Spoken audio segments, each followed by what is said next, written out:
but nothing has changed. The appalling living conditions of mining communities across the country remain a source of deep anger and frustration. Criticism Lonmin says it is addressing. Its newly appointed CEO recently announced that the company, which has been mining here for more than 2 decades, will soon make land available, build houses, infrastructure, and a community center with a library and sports facilities. Pledges people here say they've heard before. Meanwhile, the killing continues as rivalries between unions take their deadly toll. The turmoil in the mining sector has led to credit rating downgrades, disinvestment and thousands of job losses, with more cutbacks predicted in the future.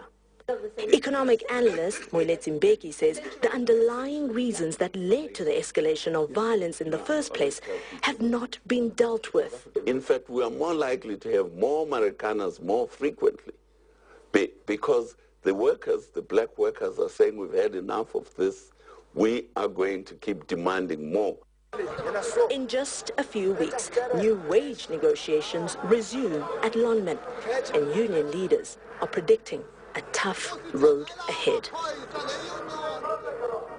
Manita, conspicuously absent at this event, the only occasion commemorating the loss of life on the 16th of August last year is the ruling African National Congress. Its provincial office sent out a statement saying that it considers this event illegitimate because it wasn't organized by the government, meaning by the ruling party. It also criticized the fact that opposition politicians will be given an opportunity to start to speak. They actually have already started speaking, some of them, and their fear was that they will use this platform to criticize the ANC. As you can imagine, there's a lot of anger towards the ANC in this community, many people blaming the ruling party for the killings that took place last year, and some people going as far as comparing the ANC with the white minority government of apartheid, saying even in those days the white government never attended commemoration ceremonies after killing black people fighting for democracy. U.S. President Barack Obama has stopped short of cutting $1.5 billion in annual aid to Egypt, but he has cancelled next month's joint military exercises with the Egyptian army. This comes amidst growing international condemnation of the brutal crackdown on 2 sit-in camps resulting in the killings of nearly 600 people. Morsi supporters, as we hear in this report, are poised to embark on a potentially dangerous mass demonstrations throughout Egypt, dubbed the Day of Rage. Fridays, you can really feel the tension steadily escalating, and that is because, once again, the stage is set for potential violence and clashes between security forces and supporters of the ousted President Mohammed Morsi and the Muslim Brotherhood. I don't think there's any question that the bloody on Wednesday that left nearly 600 people victims demonstrations, not just here in Cairo, but throughout the Egypt, and it's these mass demonstrations that are a strong indication that this conflict here in Egypt is far from over.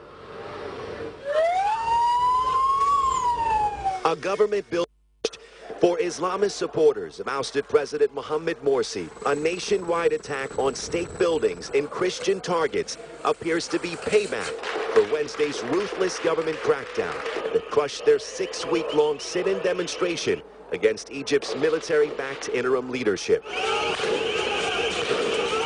Dramatic new video from the scorched earth attack shows armored vehicles and heavily armed security forces pushing in. Protesters, armed only with rocks, are no match. Several are gunned down.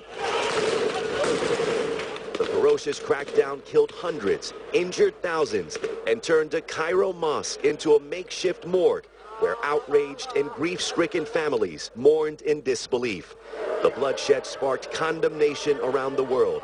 President Obama stopped short of cutting $1.5 billion in annual aid to Egypt, a critical U.S. ally, but he canceled next month's joint military exercises with the Egyptian army and delivered a sharp rebuke. But while we want to sustain our relationship with Egypt, our traditional cooperation cannot continue as usual when civilians are being killed in the streets.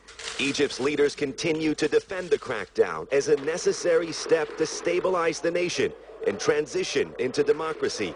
But Egypt remains dangerously divided. and Morsi's Islamist backers seem as outraged as ever, promising more protest on a Friday they're calling a day of rage. Back live here in Cairo, where pro-Morsi demonstrators are slowly filling the streets. Security forces are deployed in major intersections and squares as well. Several hours ago, the Muslim Brotherhood released a statement reiterating their position that these demonstrations are peaceful. In part, that statement read, "Our revolution is peaceful. We will continue to mobilize people to take to the streets without resorting to violence. Violence is not our approach. Vandalism only aims at distorting the image of our peaceful revolt." Even so, there's a lot of concern that armed hardcore elements in both factions in this conflict are going to show up today and sow chaos. There's already reports of a police officer being shot and killed in a neighborhood in East Cairo.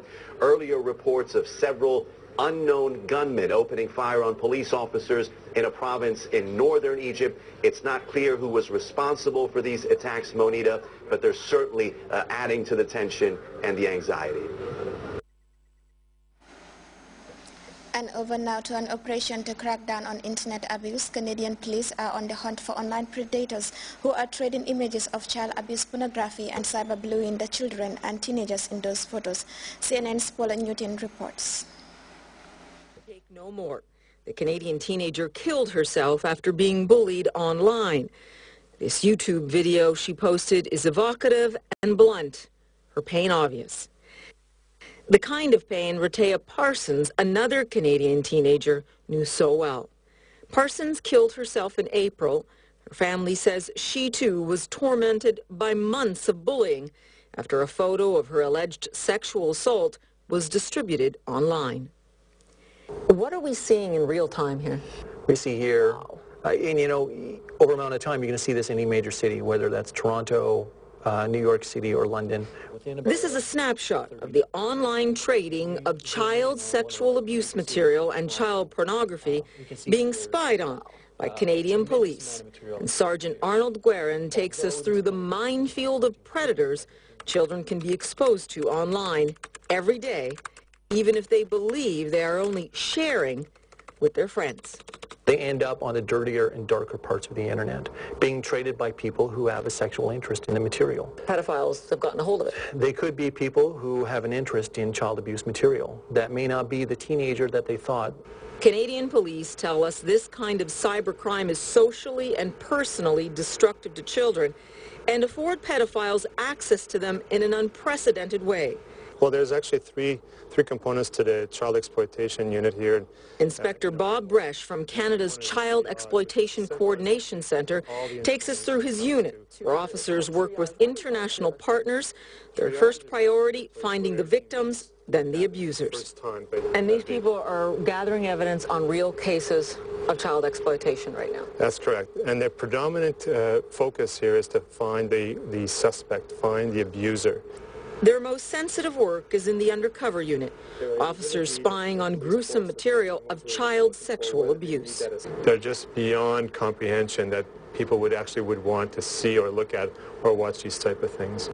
Here, they try and hunt down those child predators and identify child victims to make sure they are safe again. Now, if you want you to come with me, I want you to meet someone. I can't tell you his name, but we are going to talk to him. He is working right now to identify child victims on the internet. This officer says he's seen it time and again. Kids being abused, manipulated online, blackmailed by predators. They'll go, if you don't pose naked again, I'll give it to all your friends. And then, of course, the girl or boy are sitting there going, oh my God, like I don't want my dad to get this video. So they'll do it. Again and again they will be abused again and again. It all serves as an explicit warning to children and parents. The experience that we've gained here, and by speaking to offenders, we know that there are people out there specifically looking for children that they can abuse. They trade methods of luring children. They speak to each other. They plan amongst themselves, and afterwards they show their conquests.